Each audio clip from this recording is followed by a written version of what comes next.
All right, good morning.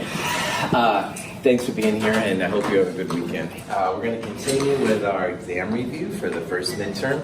We'll go through some questions and stuff like that. I do have one quick announcement, is that I don't think it's going to happen, but you never can tell. There is a forecast for snow on Monday and Tuesday, and it doesn't sound like it's going to cause the school. But I did want to bring up that here at Mount Hood, there's an alert system you can use that you can get alerts as to when Mount Hood is open and closed and stuff like that. So if in case we would get those kind of situations, then pay attention. And it should be on all the major networks and websites and stuff like that. Also, in terms of this class, on the front page of the Chem 222 website, as well as on an email, I'll try and send out any changes to schedules and stuff like that. We'll just go it one day at a time, see what happens. Mother Nature, gotta love it. Anyway, any actual, real chemistry questions? Not just... All right. Exam next week, as of right now, it'll be at the time of your recitation. So problem set 4 is not due next week. Instead of problem set 4 on a quiz, we'll take the midterm exam. 20 questions, 20 multiple choice questions, 4 short answer questions, and one other announcement. I decided to throw in a 5-point extra credit question.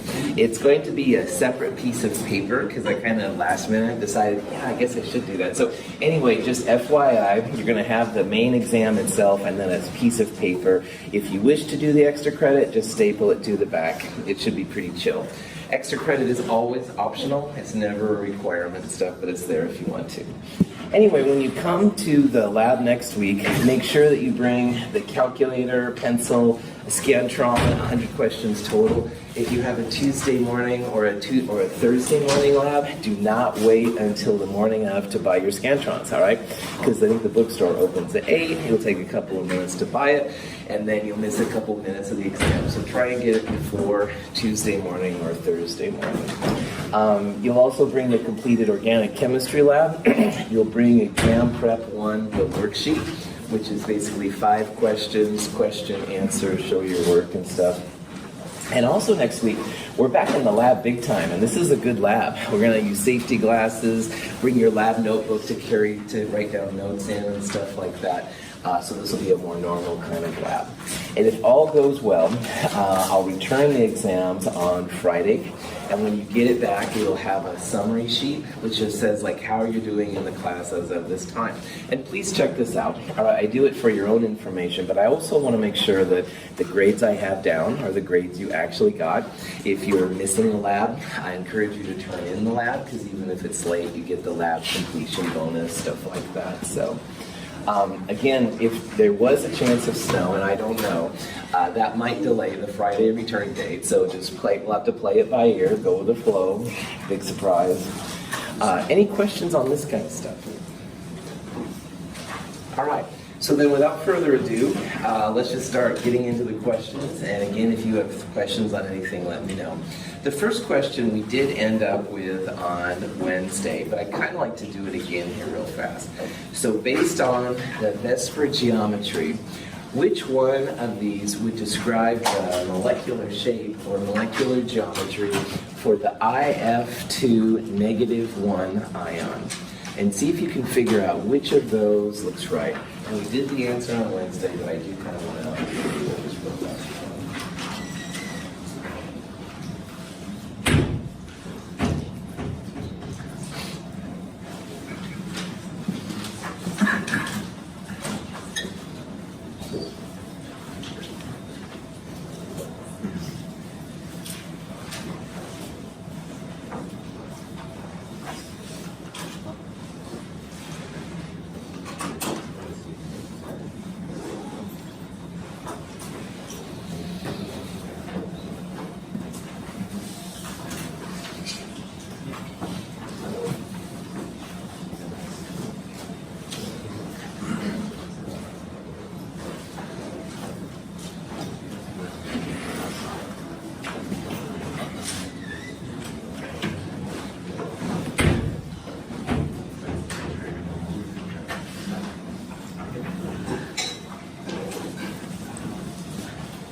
quick review how all of this works. IF2 minus 1 will count up the valence electrons, draw a Lewis structure, and then apply the VSEPR rules to find first electron pair geometry, and then finally the molecular geometry.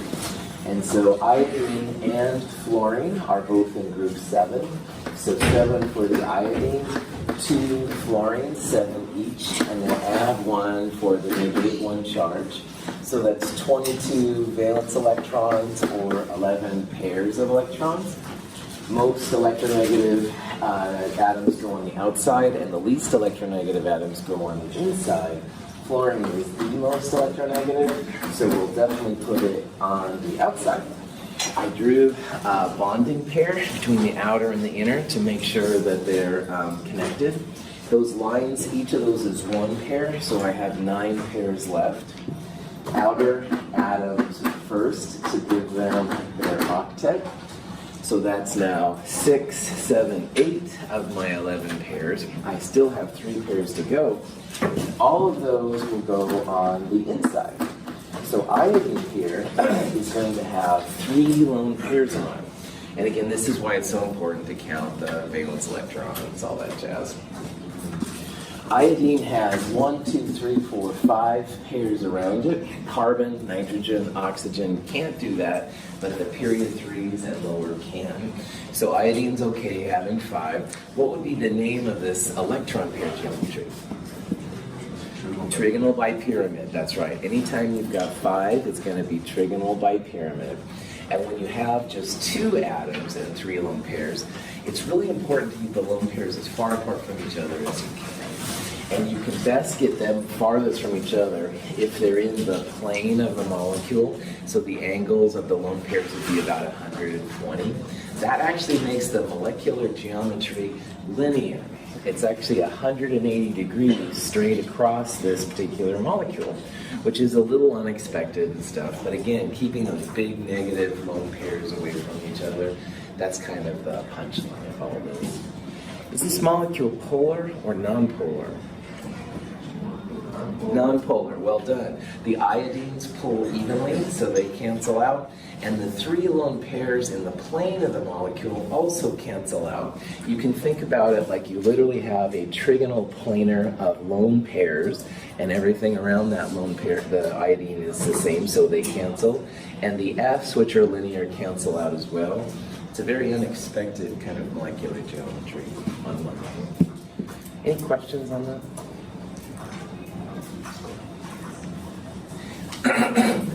Angles go along really well with electron pair geometries, as we've seen too.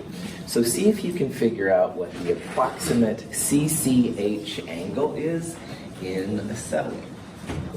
So draw the Lewis structure out and see what the geometry looks like.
Cool. All right. So just again, another Lewis structure is what you want to do. Anyway, carbon once again for valence electrons, and there's 2 of them. And hydrogen has 1, and there's 2 of those. So 8 plus 2, 10 valence electrons, 5 pairs of electrons. Now hydrogen, remember, never goes in the middle. Hydrogen can only handle like an outside bond, basically. So initially, you would have this kind of structure, all right? Again, hydrogens have to go on the outside. Now you could put both hydrogens off the same carbon, but usually, as you've seen, carbon's pretty happy having hydrogen around it. So I would try first with the H's right there. 1, 2, 3 pairs. We have 5 pairs total. You can probably see that if you play with this long enough, you're going to have a carbon-carbon triple bond. And carbon-carbon triple bonds, those bonds are like one big cloud. That's a cloud on one side. It's just a big, kind of a big sandwich like I talked about earlier. This is like a second cloud. And they're basically, like I said, big negative electrons. They want to be as far apart from each other as they can. So this one is going to be the 180. All right, this is acetylene or ethine. All right, you've got the nice flat kind of molecule. It's very 180 linear. Any questions on that? Carbon almost never has a lone pair on it. All right, so if you ever draw a Lewis structure with a lone pair on carbon, especially at this level, just it's wrong. Okay, in organic chemistry there is something called a carbene, and it's rare, but it does once in a while happen. But at this level, man, carbon always has bonds around it, no lone pairs. Okay. Any questions on that? Now, electronegativity is one of the things we can use to figure out when something is polar and when something is non-polar. And see if you can look at those 4 atoms up there and put them in order of increasing electronegativity. Increasing electronegativity. So the least electronegative first and the most electronegative would be last.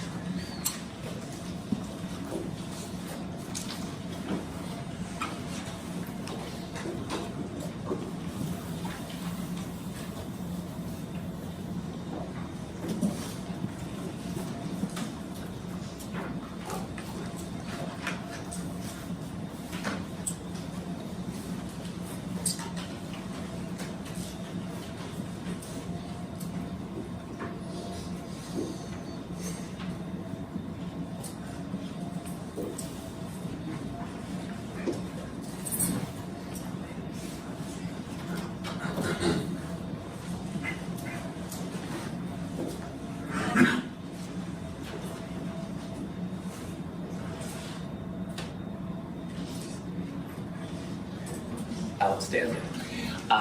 On the periodic table, fluorine is the most electronegative, and so we always would put that one last. That would be the most electronegative. And then the least electronegative would be the one like farthest from it, basically like francium. So you want to kind of realize that electronegativity more or less increases up and to the right, all right?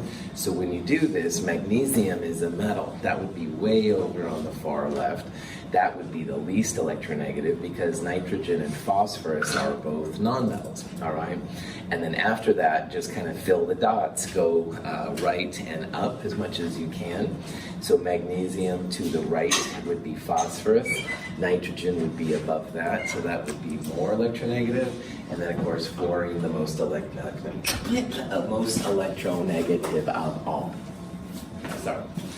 Does fluorine ever make double bonds? Absolutely not. At least not, again, not in this class. Now, maybe some higher thing you'll be looking at some excited state, but fluorine really doesn't like to have double bonds. I don't know of any that are stable and stuff, so that would be another thing to think about. If you draw a Lewis structure with a fluorine double bond, something is probably wrong. All right, your formal charges will show you that fluorine shouldn't have a double bond. What is the bond order for the carbon-oxygen bond in CH2O? So what I would do is I would draw out the Lewis structure for formaldehyde, aka methanol, And I would look at what the carbon-oxygen bond is and see if you can figure out what the best value of that would be.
Okay, so CH2O, hydrogen can't be in the middle, oxygen more electronegative than carbon.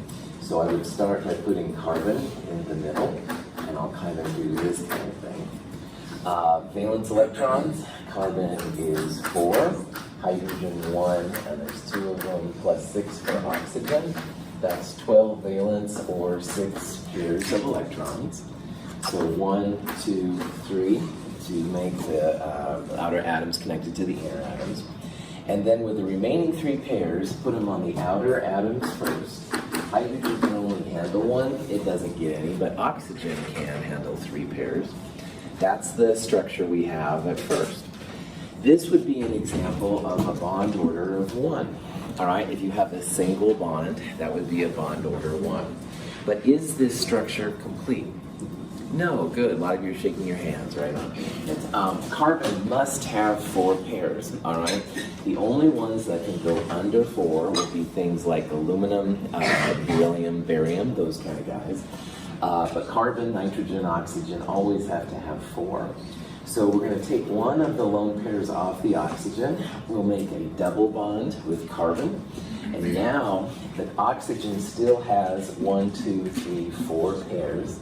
But now the carbon has 1, 2, 3, 4 pairs, so it has an octet as well. So all of the atoms are quote-unquote happy. Their formal charges are all 0, which makes it as good as you can. Now, if you have a double bond, it's like a double handshake. Hunter, haven't seen you forever. I'm not going to do it to you, but that's like the idea, okay? So if I do this double handshake, that's what a bond order of 2 is. And in this molecule, all right, you only have a carbon-oxygen bond of 2. There's no resonance, so the answer here is going to be 2. If you had 1, all right, it just means that you didn't put the double bond on the oxygen. And again, carbon has to have 4 pairs. That's really important. Now, I know that sometimes people are trying to make a fractional bond, like a 1.5 or a 2.5. Those can exist in a molecule that resonates. So like benzene is an example where you don't really have double, single, double, single, double, single bonds.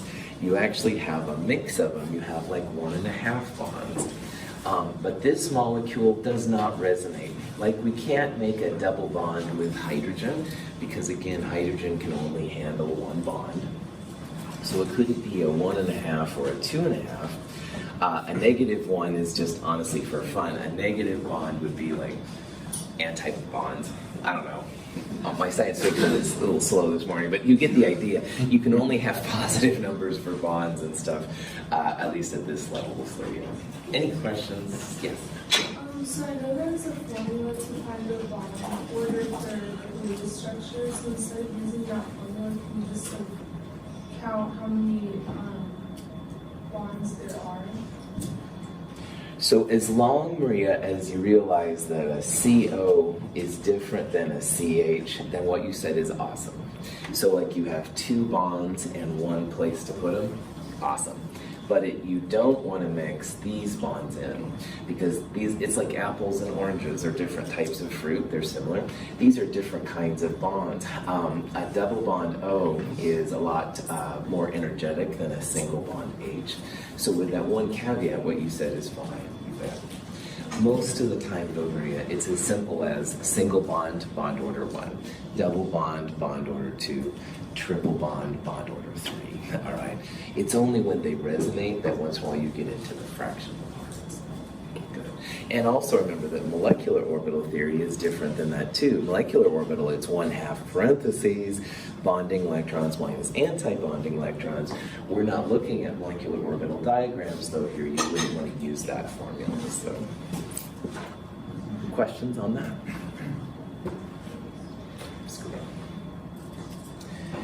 Here's an example of another kind of a bond order question. This one involves the formate ion, HCO2 -1. See if you can figure out what the bond order would be for this one.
Start this party going.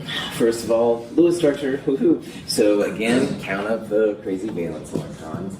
Hydrogen 1, carbon 4, oxygen 6, and there's 2 of them. And I'm going to add 1 for the -1 charge. So this would be 12 plus 6 would be 18, or 9 pairs. Hydrogen can't go in the middle. Carbon loves to be in the middle. Oxygen prefers to be on the outside. So I'll try this kind of structure and stuff right away to see. I'll have 1, 2, 3 pairs to connect the outer to the inner. All right. I've used 3 of my 9 pairs. I have 6 pairs left. Keep the outer atoms an octet. And if there's any left over, you can put it on the middle one. But I've used up all of my lone pairs. Also, carbon hates to have lone pairs on it anyway, so that's probably enough. And also, like we saw last time, carbon only has 3 pairs right now, and it really has to have a 4th one. So let's take this one down and make this structure. The formate ion has a double and a single bond. But there is no reason why you couldn't have made a double bond on the right carbon. All right, I picked the double bond from the quote-unquote top carbon, but you could have just as well done it from the right, and there's no energy difference between these. So this is an example of a molecule that resonates. There's a choice where the pi or the double bonds go, and there's really no preference for either one. Now, what's really happening is that, like, you can think about it almost like half the time you have this and half the time you have that. But it's so fast, it goes back and forth and back and forth and back and forth. If we looked at just one version of this molecule, bond order 2, a double bond, we would expect to be shorter. Because remember that as bond order goes up, your bond length goes down. A bond order 2 is a bigger bond order than a bond order 1. So you'd expect this to be shorter because it's a higher bond order, a smaller bond length. And this one would be longer. It's a lower bond order, so it has a larger bond length. But what you actually see is that all of the bond lengths are the same, all right? It's not a double or a single. You don't have a size difference between these different pieces. So when you're figuring out the bond order for something that resonates, this goes back to what Maria was asking about earlier, and this is when you should use it, by the way. You want to take the total number of bonds, total number of lines, and in this molecule, that's 3. 1, 2, 3. For the double and the single, that's 3 lines. And either structure, by the way, works great. You then divide it by the number of places those bonds or lines can go. And there's 2 of them here. All right, you have 2 different carbon-oxygen linkages. So the bond order for this molecule is best expressed then as a 1.5, all right? It's not a double bond. It's not a single bond. It's actually in between. And this is not super common, but it does happen once in a while, and that's why I'm throwing it up here. This is when you'd have a fractional bond order. And when Maria said that earlier, that's exactly this kind of process. You should use it here. Again, it's only for the same kind of bonds. Don't throw the carbon-hydrogen bond in there because that's a different kind of a bond. But these 2 right here, heck yeah. Any questions on that? Okay. The one kind of problem where you're going to need your calculator involves a process like this one. And what you're trying to do is you want to find some type of an enthalpy.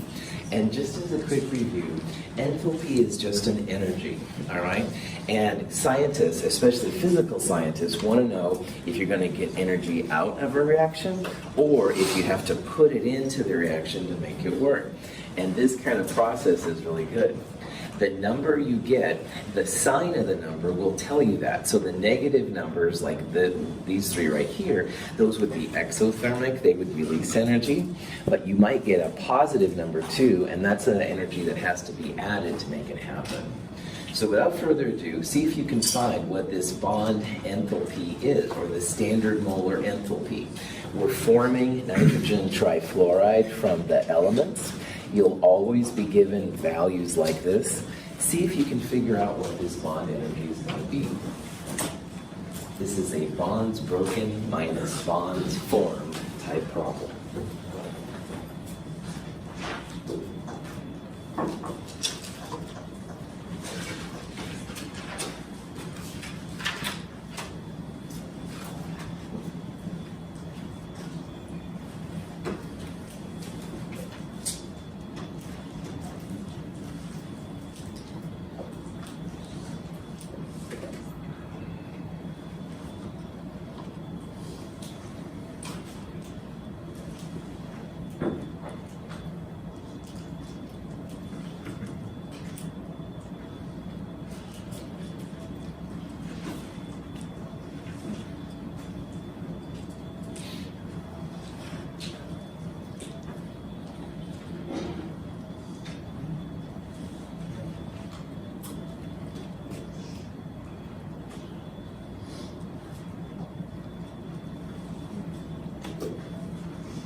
Okay, so on this kind of problem, what I would recommend doing is first you draw out the Lewis structures for the pieces involved so you know what kind of bonds you have.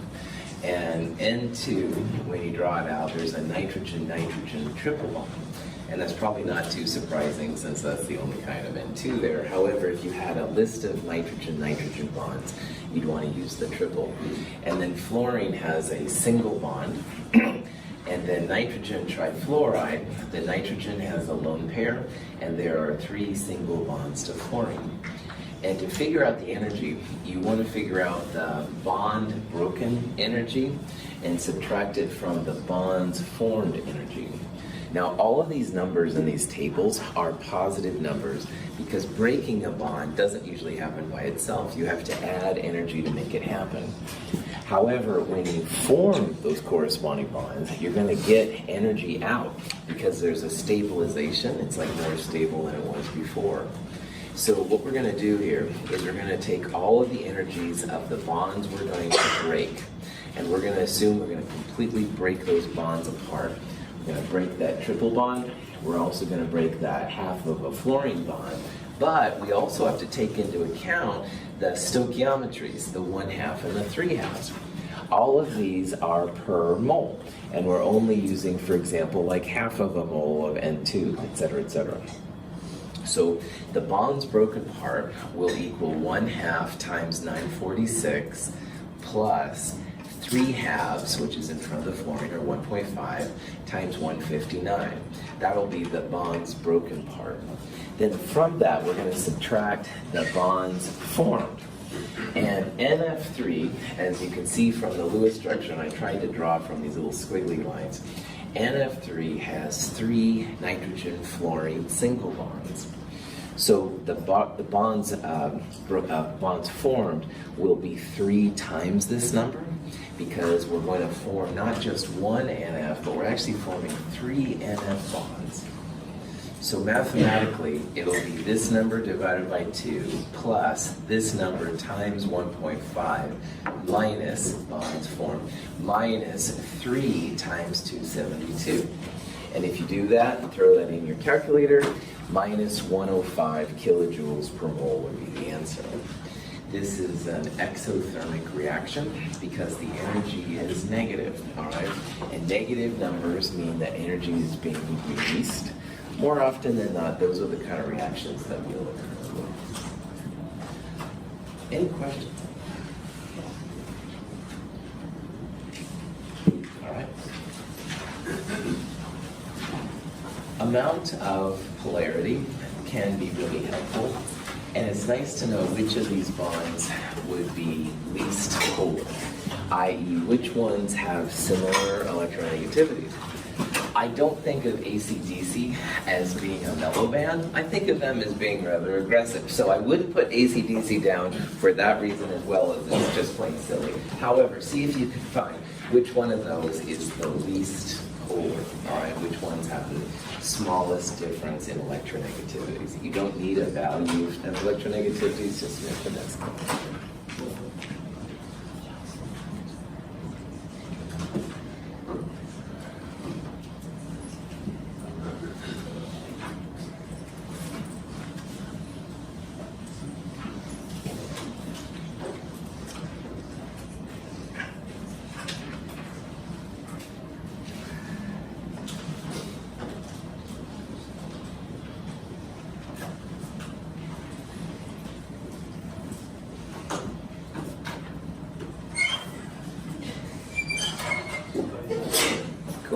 outstanding.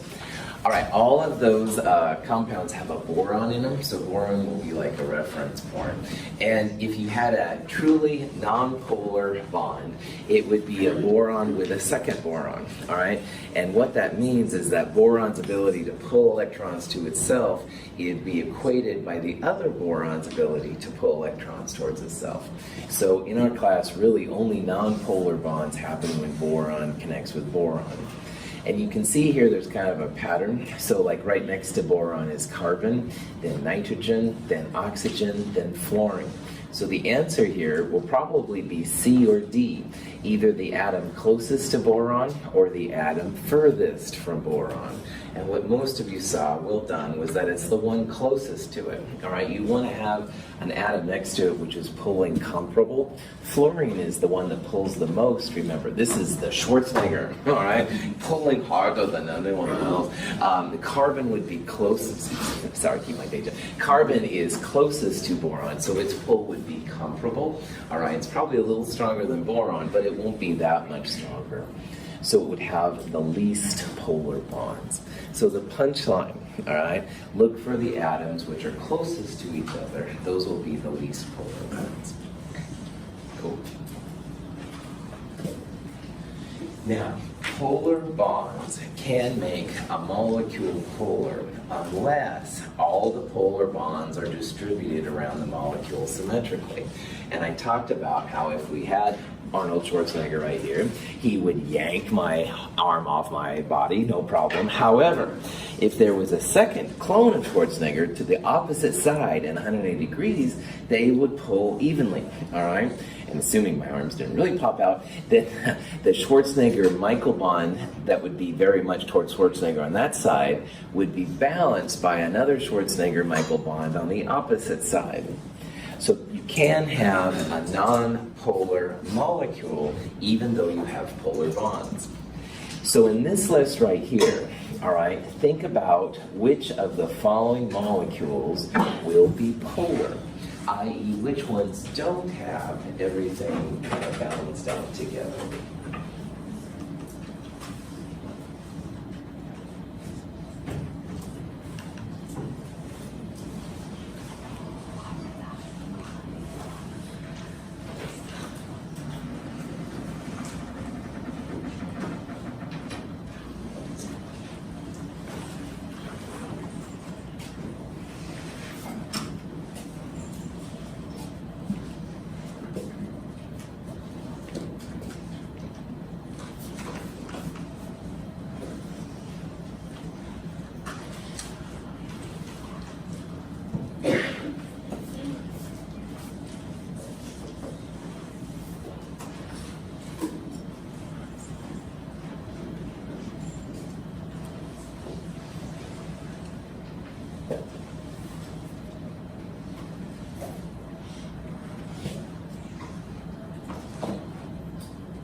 So now, nitrogen, N2, is an example of a truly non-polar bond and a non-polar molecule. Because N2 would be like if I had a clone of myself right here. And then I'd be like, hey clone, what's going on? But I'm like, hey, give me that. And the clone would be pulling on it. But we're even, all right? So that would be an example of I'm pulling on myself. I probably can't do better than myself. That would be non-polar. But you can even have Schwarzenegger here. And if Schwarzenegger was trying to pull on his clone of himself, that would be the same thing too. Schwarzenegger is a more, if you will, electronegative kind of atom than Michael. But the idea is the same. If they're equal and opposite, that would be a non-polar. So on a molecule like this, what I would do, if you don't see it off the top of your head, draw the Lewis structures out, okay? And if everything around the central atom is the same, then the poles will be equal, and you won't have a polar molecule. However, one of these molecules, the CLF, the fluorine is opposite of chlorine, all right? And those are both pretty electronegative elements, but they're not the same. And as you know, fluorine is the most electronegative of all. This one is not balanced out. Chlorine will probably not pull as strong as fluorine. Around this boron, there are 3 Cl's. They all want to yank the electrons out of boron. However, they cancel out. There's a symmetry around them.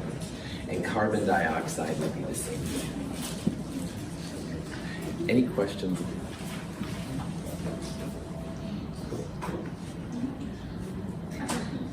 Which one of these molecules is most likely to have a dipole moment? This is another way to think about polarity. So look at those molecules and either A, figure out which one is different from the other, or B, think about which one actually does have a dipole moment. A lot of them do not have a dipole moment.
Good. So on these kind of problems, what I would do is draw the Lewis structure, if there's any doubt, all right? And if everything around the central atom is the same, it would not have a dipole moment. So you can see that by me saying that, if something has a dipole moment, it's polar. Dipole is a measurable difference in the electronegativities, if you will, between bonds. And you can actually measure dipole moments of molecules. So this question, if it's saying which one's most likely to have a dipole moment, it's saying which one is most likely to be polar. So when you draw all of these molecules out by Lewis structures, BeF2 is a beryllium with 2 fluorines, one on each side. It's linear, 180. They pull equal but opposite. This would be non-polar, so it would not be expected to have a dipole moment. The same thing with methane down here, surrounded by hydrogens. The same thing with sulfur right here, surrounded by fluorines. And it might feel like the NF3 one is non-polar, but nitrogen likes to have a lone pair. So the lone pair will disrupt the symmetry. There's different kinds of things around the nitrogen. That one would be likely to have a dipole moment.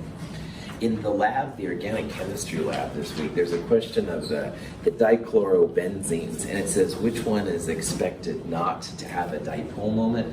All that means is it says which one is expected to be non-polar. It's just another way of expressing it. Dipole moments can actually be measured with like different types of instruments, while polarity and non-polarity then is just a measure of looking at the molecule. Any questions?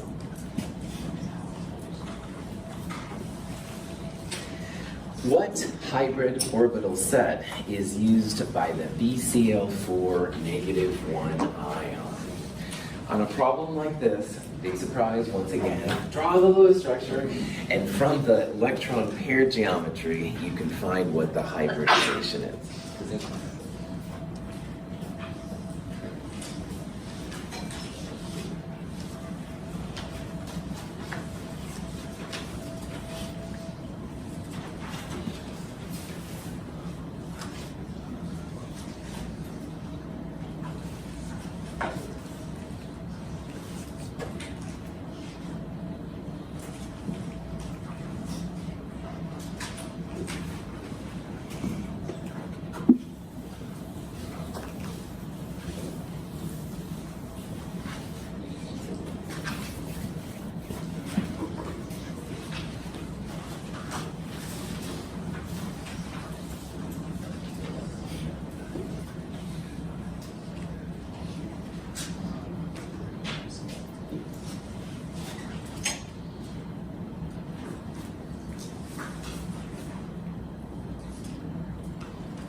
Cool.